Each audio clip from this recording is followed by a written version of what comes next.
یہ کائنات کی ساری چیزیں کیوں ہیں؟ جمادات کیوں ہیں؟ نباتات کیوں ہیں؟ حیوانات کیوں ہیں؟ انسان کیوں ہیں؟ کیا یہ ہو سکتا ہے کہ جمادات بامقصد ہوں، نباتات بامقصد ہوں، حیوانات بامقصد ہوں، انسان بے مقصد ہو؟ کیا یہ ممکن ہے؟ اچھا اسے ذرا آسان طریقے سے کرو، کیا ہم میں سے کسی نے کسی کو کسی سفر پر بے مقصد بھیجا ہے؟ میں یہاں سے کسی کو لاہور بھیجوں، کبھی ذرا لاہور چلے جائیے، کیوں جائیں؟ نہیں صاحب چلے جائیے، اس کا مطلب شہر سے نکالا جا رہا ہے۔ غور کیجئے، کبھی مقصد بھیجنے والے کا ہوتا ہے، کبھی مقصد اس کا ہوتا ہے جس کو بھیجا جا رہا ہے۔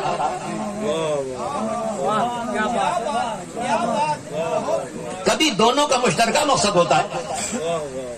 ایک شخص کی فیکٹری لاہور میں ہے، وہ اپنے ملازم کو کراچی بھیجتا ہے کہ جاؤ میرا دفتر دیکھ کے آؤ، تو یہاں فائدہ بھیجنے والے کا ہے، اس ملازم کے ذاتی کوئی فائدہ نہیں ہے، یہاں بھیجنے والے کا فائدہ ہے۔ دوسری صورت جسے بھیجا جائے اس کا فائدہ ہوتا ہے۔ ایک شخص اپنے بیٹے کو لندن بھیج رہا اعلیٰ تعلیم کے لیے، تو بھیجنے والے کا فائدہ نہیں ہے، جسے بھیجا گیا اس کا فائدہ ہے۔ تیسری شکل یہ ہے کہ دونوں کو فائدہ ہو۔ کسی کی فیکٹری ہے بہاڑی میں، اس نے اپنے کارخانے میں کچھ چیزیں تیار کی، کسی کا بھی ہے آپ سمپل لے کے مختلف شہروں میں جائیں، آپ کو بھی کمیشن ملے گا، میرا بھی فائدہ ہوگا۔ یہ تین شکلیں ممکن ہیں کہ بھیجنے والے کا فائدہ ہو، جسے بھیجا جائے اس کا فائدہ ہو، یا دونوں کا مشترکہ فائدہ ہو۔ تیسری شکل ناممکن ہے کہ کوئی کسی کو کہیں بھیجے اور کوئی مقصد نہ ہو۔ میں اپنے بھائی کو، اپنے ملازم کو، اپنے بیٹے کو، اپنے خدمتگار کو لاہور بھیجوں، اسلام آباد بھیجوں، پشاور بھیجوں، کوئی مقصد نہ ہو۔ ناممکن ہے، ناممکن ہے کہ انسان عقل رکھتے ہوئے کسی کو کسی سفر پر بھیجے اور کوئی مقصد نہ ہو۔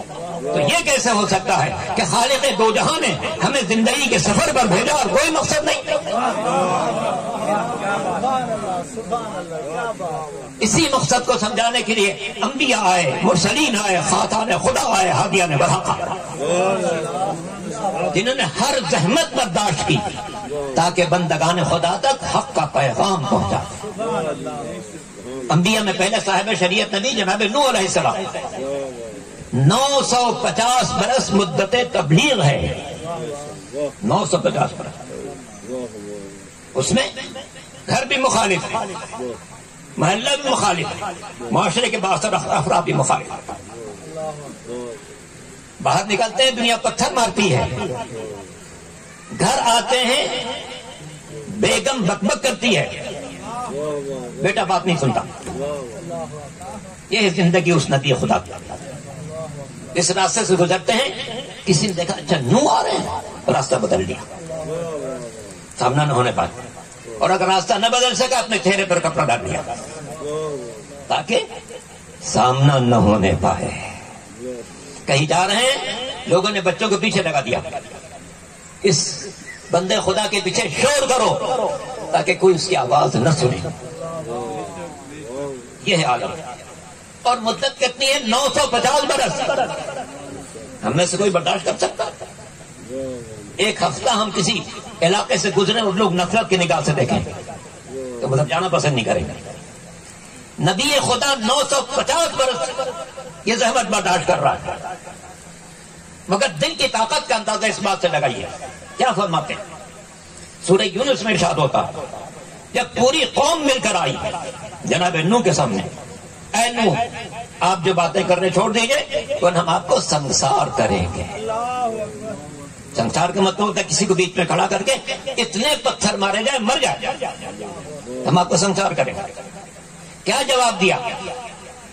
فرماتے ہیں قوم کے لوگوں تم اپنی ساری طاقت جمع کر لو، اچھی طرح غور کر لو، پھر سب مل کر مجھ پر حملہ آور ہو جاؤ، دیکھو میرا اللہ میری مدد کرتا ہے یا نہیں۔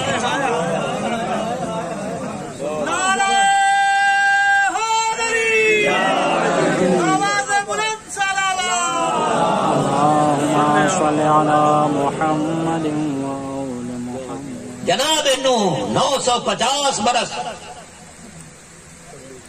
قوم کی ہدایت کر رہے ہیں تاکہ لوگ سن لیں.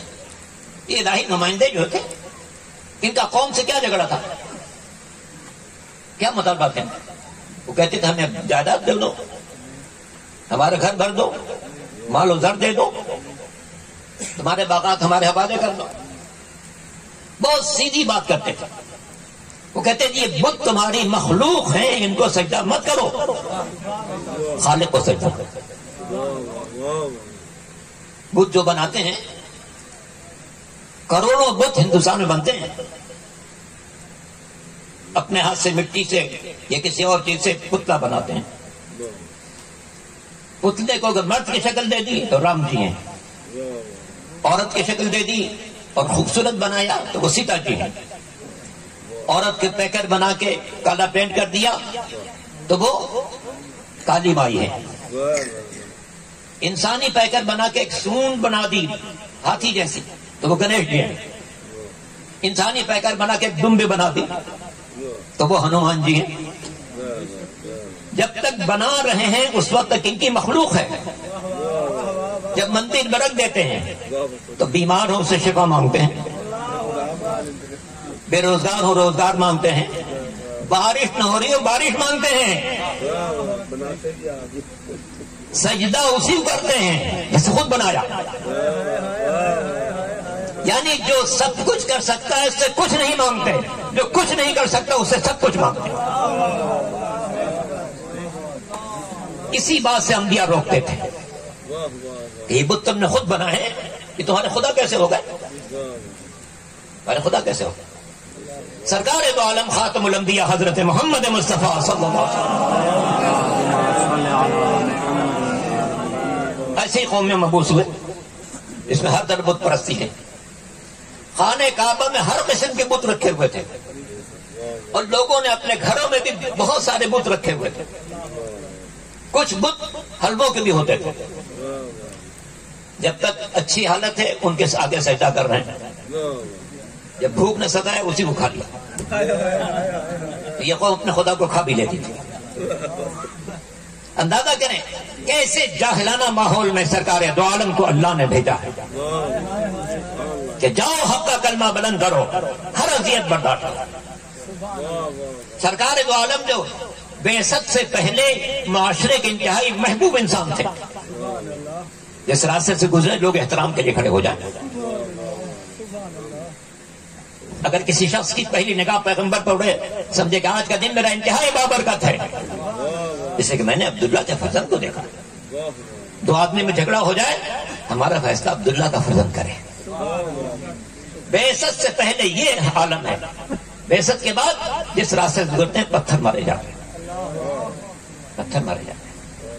اور عجیب بات ہے پیغمبر کو اللہ نے 9 چچا دیے تھے, ان میں سے 2 چچا بالکل مختلف, ایک جان کا دشمن ایک جان فدا کرنے والا. جناب عبد المطلب کا بیٹا ابو لہب بھی ہے, سرکار ابو طالب بھی ہے. ابو لہب اتنا بڑا دشمن کہ قرآن نے کہا تبت یدا ابی لہب, ٹوٹ جائے ابو لہب کے ہاتھ. اور اس کی بیوی وامرأتہ حمالۃ الحطب, اور اس کی بیوی جو لکڑیاں ڈھو کے لاتی ہے, کیا کرتی تھی؟ جنگل جاتی تھی, جھاڑیاں کاٹ کے لاتی تھی جس میں کانٹے ہوتے تھے.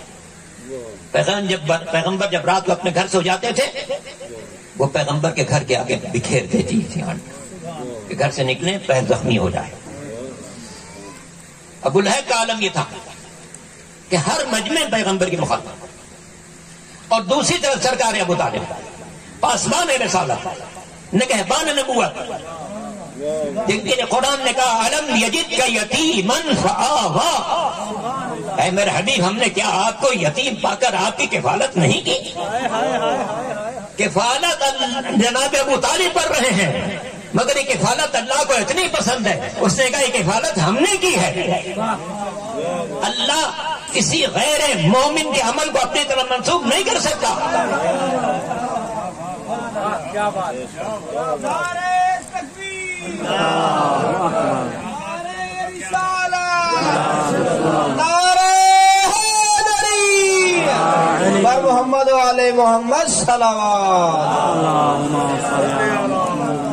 اللہ نے یا تو اپنے محبوب کے عمل کو اپنی طرف منسوخ کیا ہے.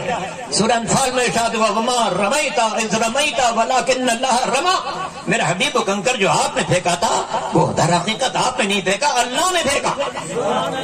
تو اللہ نے یا تو سرکار دو عالم کے عمل کو اپنی ذات کی طرف منسوخ کیا ہے یا سرکار ابو طالب کی کفالت کو اپنی طرف منسوخ کیا ہے تاکہ دنیا پر واضح ہو جائے جس طرح پیغمبر کا عمل اللہ کی نگاہ میں پسندیدہ ہے اسی طرح سرکار ابو طالب کا عمل اللہ کی نگاہ میں پسندیدہ ہے. ناممکن ہے کہ اللہ کسی غیر مومن کو عمل کا اپنی طرف منسوخ کر. 42 سال کفالت کی ہے. اور جناب ابن ابی الحدیث معتزلی نے بہت خوبصورت بات کہی. وہ کہتے ہیں لولا ابو طالب وابنہ لما مسل الدین شخصا فقاما. اگر ابو طالب ان کے فرزند نہ ہوتے تو آج دین کی عمارت کھڑی نہیں ہو سکتی. ابو طالب کا گھر تھا جہاں پہلی دعوت ذوالعشیرہ ہوئی اور ابو طالب کا بیٹا تھا جو سب سے پہلے رسالت کی تصدیق کر رہا تھا. اقبال نے سچ کہا ہے مسلم اول شہ مردہ علی عشقرا سرمایہ ایمان علی. وہ پہلی ذات جس نے پیغمبر کے فرمان پر تصدیق کی وہ کوئی اور نہیں ہے امیر المومنین علی ابن ابی طالب کی ذات کرام.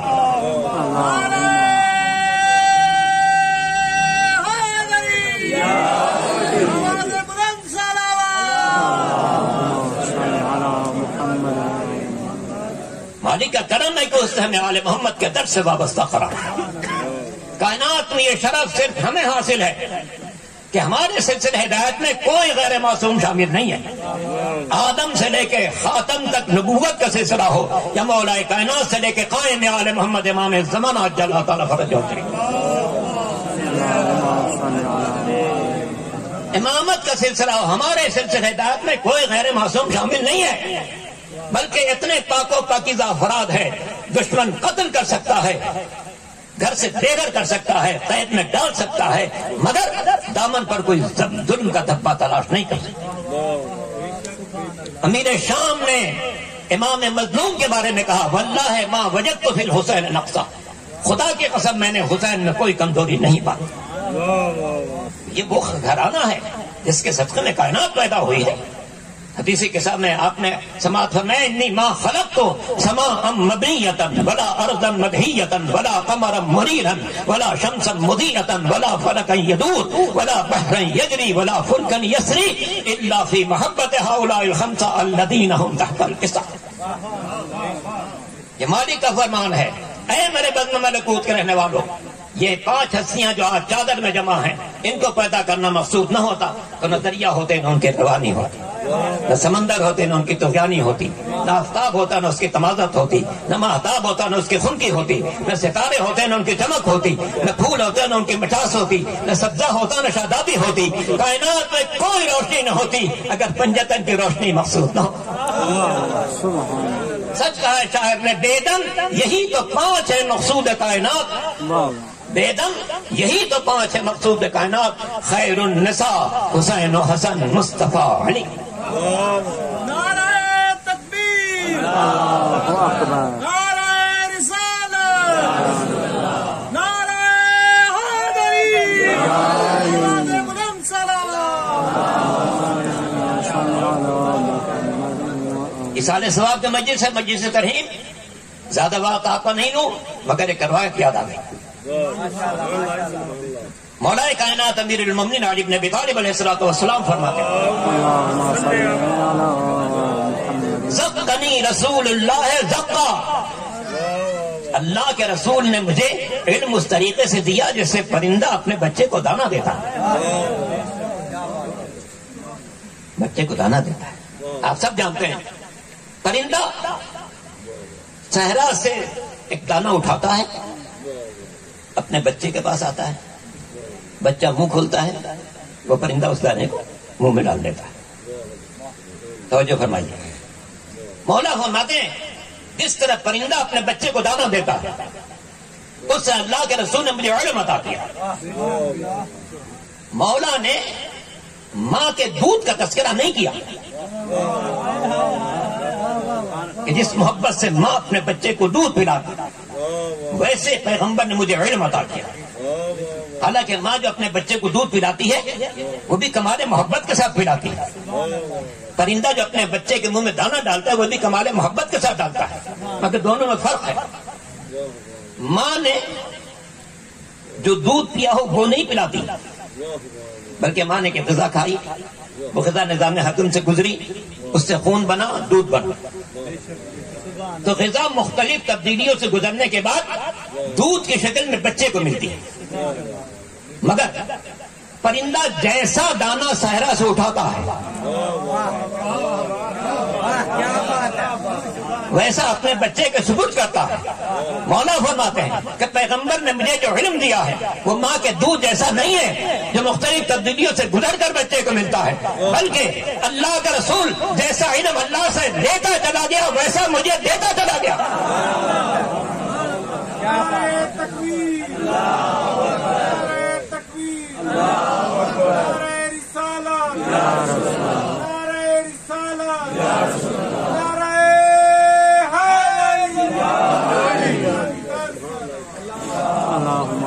اور ایسی ذات کو یہ کہنے کا حق ہے کہ سلونی قبل ان تفقدونی، مجھ سے پوچھ لو قبل اس کے میں تمہارے درمیان موجود نہ رہوں. فإنی أعرف بطرق السماء من طرق الأرض، میں جتنا زمین کے راستوں کو جانتا ہوں اس سے زیادہ آسمانوں کے راستوں کو جانتا ہوں. یہ جملہ اس وقت کا ہے جب زمین میں راستے نہیں تھے، نہ یہ موٹریں تھیں، نہ کشتیاں تھیں، نہ دریا تھے، نہ یہ دریاؤں میں چلنے والی کشتیاں تھیں، نہ یہ موٹریں تھیں، نہ گاڑیاں تھیں. ہوائی سفر تو 100 برس سے ایجاد ہوا. اس سے پہلے کسی کے تصور نے کہا تھا کہ آسمانوں میں جا سکے. مگر مولا مستقبل کے انسانوں پر نگاہ رکھے ہوئے ہیں. اے بری نو انسان، اگر کبھی اس قابل ہو جاؤ کہ آسمانوں میں سفر کر سکو، فضاؤں میں قدم رکھ سکو، تو غرور مت کرنا، تکبر مت کرنا. اس حقیقت کو پیش نظر رکھنا کہ آج سے 1400 برس پہلے زمین پر ایک ایسی ذات گرامی نے زندگی گزاری ہے جو زمین کے راستوں کو بھی جانتا تھا، آسمانوں کے راستوں کو بھی جانتا تھا، بلکہ زمین کے راستوں سے زیادہ آسمانوں کے راستوں کو جانتا تھا. اس کا نام نامی، اسم گرامی، حلال مشکلات، مولا کائنات، اسد اللہ الغالب، غالب علی کل غالب، امیر المومنین علی ابن ابی طالب علیہ الصلوۃ والسلام، جو زمین کے راستوں کو بھی جانتا ہے، آسمانوں کے راستوں کو بھی جانتا ہے. اس کے ساتھ یہ بھی فرمایا کہ میں جتنا زمین کے راستے جانتا ہوں اس سے زیادہ آسمانوں کے راستوں کو جانتا ہوں. یہ زیادہ کہنے کی ضرورت ہے. یہ بھی کہہ سکتے جس طرح زمین کے راستے جانتا ہوں اسی طرح آسمان کے راستے جانتا ہوں. قرآن میں تذکرہ موجود ہے کہ آسمانوں میں راستے ہیں. ارشاد قدرت ہے والسماء ذات الحبک، قسم آسمان کی جس میں راستے ہیں. تو قرآن صامت نے کہا تھا آسمان میں راستے ہیں، اور قرآن ناطق نے کہا ان راستوں کو سب سے زیادہ جاننے والا میں ہوں. اور پھر یہ جملہ کہ میں جتنا زمین کے راستے جانتا ہوں اس سے زیادہ آسمانوں کے راستے جانتا ہوں. شاید اس میں ایک راز پوشیدہ ہو جسے علامہ سلیمان قندوزی نے اپنی کتاب یناب المودت میں لکھا. علامہ سلیمان قندوزی فلسطین کے مفتی اعظم تھے، بہت بڑے عالم دین. اپنی کتاب یناب المودت میں لکھتے ہیں کہ سرکار دو عالم نے فرمایا کنت انا وعلی نورا واحدا حول العرش 14,000 عام قبل ان يخلق آدم. خلقت آدم سے 14,000 برس پہلے میں اور علی ایک نور کی شکل میں تھے. اب غور فرمائیے، آدم کی تخلیق سے پہلے پیغمبر علی ایک نور کی شکل میں تھے، آسمانوں میں زندگی گزار رہے تھے. مولا کی زمین کی زندگی 63 سال ہے، آسمانوں کی زندگی ہزاروں سال ہے. تو جس نے زمین میں 63 سال زندگی گزاری، آسمانوں میں ہزاروں سال زندگی گزاری، اسی کو یہ کہنے کا حق حاصل ہے کہ میں جتنا زمین کے راستے جانتا ہوں اس سے زیادہ آسمانوں کے راستے پر جانتا ہوں. سبحان اللہ، سبحان اللہ، سبحان. اور اللہ کا کرم ہے کہ اس نے ہمیں ان کے در سے وابستہ قرار دیا. آج دین کا جو چراغ زندہ ہے وہ علی اور اولاد علی کے برابر زندہ. پیغمبر کی حیات طیبہ میں جتنی جنگیں ہیں ان کے فاتح علی ہیں، اور پھر دین کی بقا کے لیے جو قربانی ہے وہ اولاد علی کی قربانی. شاعر نے سچ کہا ہے، اسلام کے دامن میں بس اس کے سوا کیا ہے. اسلام کے دامن میں بس اس کے سوا کیا ہے؟ ایک ضرب ید اللہ ہی، ایک سجدہ شبیر۔ اگر علی کی ضرب نہ ہوتی اسلام پھیل نہیں سکتا تھا، شبیر کا سجدہ نہ ہوتا اسلام بچ نہیں سکتا۔ ابھی آپ حجت الاسلام مولانا اختر حسین نسیم صاحب سے شام کی باتیں سنیں، شام کی باتیں سنیں۔ چوتھے امام کے پاس جب کوئی شخص واقع کربلا کے بعد آیا اور اس نے کہا فرزند رسول آپ نے اتنی بڑی قربانی دی، مرد قتل ہو گئے، عورتیں قیدی ہوئی، اتنی بڑی قربانی دی، حاصل کیا ہوا؟ امام نے فرمایا تھوڑی دیر انتظار کرو، اذان ہونے والی ہے۔ اگر اذان میں ہمارے جد کا نام نہ لیا جائے سمجھ جا ہم ہار گئے، اور اگر اذان میں ہمارے جد کا نام لیا جائے تو سمجھنا ہم جیت گئے۔ اس لیے کہ قاتل اسلام کو مٹانا چاہتا تھا، میرا بابا اسلام کو بچانا چاہتا تھا۔ اب جب تک قیامت تک اشہد ان محمد رسول اللہ زندہ ہے اس وقت تک حسین کی قربانی کا تذکرہ زندہ رہے گا۔ ہم جو ہر سال حسین کا ذکر کرتے ہیں وہ اس لیے کرتے ہیں کہ حسین نے سب کچھ پیغمبر کے لیے کیا، حسین نے اپنے نانا کے دین کو بچانے کے لیے ہر قربانی پیش کر، اکبر جیسا جوان پیش کیا، جسے جب روانہ کیا تو دست دعا بلند کرتی اللہم اشہد علی ہؤلاء القوم، اے پالنے والے گواہ ہے۔ اب وہ جوان جا رہا ہے اشبہ الناس خلقا وخلقا ومنطقا برسول، جو صورت میں، سیرت میں، رفتار میں، گفتار میں تیرے نبی کی مکمل تصویر تھی۔ اے پالنے والے جب میں اپنے نانا کی زیارت کا مشتاق ہوتا تھا علی اکبر کو دیکھ لیتا تھا، مگر اے پالنے والے تیرے دین کی خاطر اکبر بھی قربان ہے، اصغر بھی قربان ہے۔ کبھی اونو محمد کی قربانی پیش کرتے ہیں، کبھی قاسم کی قربانی، کبھی برابر کے بھائی عباس دلاور کی قربانی۔ جب کچھ نہ رہا تو رباب کی آغوش سے 6 مہینے کے بچے کو لے کر آ گئے۔ اللہ اکبر۔ اور جب یہ قربانی براہ خدا میں قربان کر چکے اب آئے خیمے میں، اے زینب تم کو سلام، اے ام کلثوم تم کو سلام، اے رقیہ تم کو سلام، اے ماں کی کنیز عزہ تم کو سلام۔ یہ ماہ سفر ہے جس میں خاندان رسالت کی بیویاں شام میں جب کسی شخص نے چوتھے امام سے کہا مولا کب تک روئیے گا، کب تک روئیے گا؟ فرمایا تم نے انصاف نہیں کیا۔ یعقوب کے 12 بیٹوں میں سے ایک بیٹا نظروں سے دور ہو گیا تھا، اتنا روئے کہ روتے روتے آنکھیں سفید ہو گئی۔ میرے سامنے تو ایک دوپہر میں 18 جوانان بنی ہاشم شہید کر دیے گئے، میں کیسے نہ رو؟ راوی نے عرض کی مولا سچ ہے مگر شہادت تو آپ کی میراث ہے۔ بس یہ سننا تھا۔ امام نے سینے پر ہاتھ رکھا، بلند آواز سے چیخ مار کر روئے، بڑی دیر تک میرا امام روتا رہا۔ راوی نے عرض کی مولا اگر مجھ سے کوئی گستاخی ہو گئی ہو تو میں معذرت چاہتا ہوں۔ فرمایا نہیں تم نے گستاخی تو نہیں کی، مگر مجھے ایک بات یاد آ گئی، شہادت یقیناً ہماری میراث ہے۔ علی مرتضیٰ شہید ہوئے، حسن مجتبیٰ شہید ہوئے، میرا بابا شہید ہوا، عباس دلاور شہید ہوئے، اکبر جواں شہید ہوئے، تو شہادت ہماری میراث ہے۔ مگر کیا یہ بھی ہماری میراث تھی؟ محمد کی نواسیاں، علی و فاطمہ کی بیٹیاں بازوں میں رسی ندی ہو بازاروں میں لے جائی جائے۔ اللہ اکبر۔ عزیزان محترم، اگر آج کسی معزز خاتون کو، کسی شریف گھرانے کے خاتون کو رسیوں میں باندھ کر بازاروں سے گزارا جائے، ہر صاحب غیرت اپنا سر پیٹ رہا ہوگا، ارے کیسے غضب کر رہے ہو، اتنی شریف دادی کو رسیوں میں باندھ کر بازاروں سے گزار رہے ہو۔ لیکن ہائے کوفہ شام، وہاں کوئی ایسا نہ تھا جو بتاتا یہ محمد کی نواسیاں ہیں، یہ علی و فاطمہ کی بیٹیاں ہیں۔ میں نہیں سمجھتا کہ جناب زینب کے دل پر کیا قیامت گزری ہوگی جب یزید کے دربار میں جانا پڑا ہوگا۔ راویوں کا بیان ہے کہ جب شہزادی دروازے یزید پر پہنچی ہیں، دربار یزید کے دروازے پر پہنچی ہیں اور حکم ملا اندر جانے کا، عجب نہیں شہزادی نے مدینے کا رخ کیا ہوگا۔ اے اماں، آپ کا جنازہ رات کی تاریکی میں اٹھایا گیا تھا، مگر آپ کی بیٹیوں کو دربار میں پیش کیا جا رہے ہیں، سروں پر چادریں نہیں ہیں۔ اللہ اکبر۔ جب یہ بیبیاں دربار یزید میں داخل ہوئی، سروں پر چادریں نہیں تھی، ہاں بے مقنو چادر بیبیوں کو داخل کیا گیا۔ دربار بھرا ہوا تھا، حکام بیٹھے تھے، سفرا بیٹھے تھے، وزراء بیٹھے تھے، تماشائیوں کا مجمع تھا، علی کی بیٹی کو داخل کیا۔ جب یہ بیویاں داخل ہوئیں، ان کے سروں پر چادریں نہیں تھیں، ہاں راستے کا غبار پڑا تھا جو ان کی مظلومیت کا اشکار کر رہا تھا۔ یزید نے شمر سے کہا، اے شمر تو کن کنیزوں کو لے کر آ گیا؟ اس نے کہا انہیں کنیزیں نہ کہنا، ان میں محمد کی نواسیاں ہیں، علی و فاطمہ کی بیٹیاں ہیں۔ اس کے بعد اس نے سب کا تعارف کرانا شروع کیا، یہ علی کی بڑی بیٹی ہے، یہ علی کی چھوٹی بیٹی ہے، یہ علی کی بہو ہے، خاندان کی بیویوں کا تعارف کرا رہا ہے۔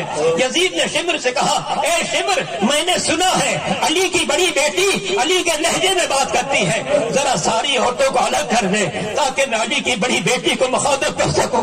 اب ملعون آگے بڑھا، قادیانہ لے کر ایک ایک بیوی کو جناب زینب سے جدا کر رہا ہے، ہر بیوی کو جدا کر دیا، مگر ایک بیوی باقی رہ گئی، جناب فضہ تھی، جنہوں نے پیغمبر کا زمانہ بھی دیکھا تھا جب وحی کا نزول اس دروازے پر ہوتا تھا۔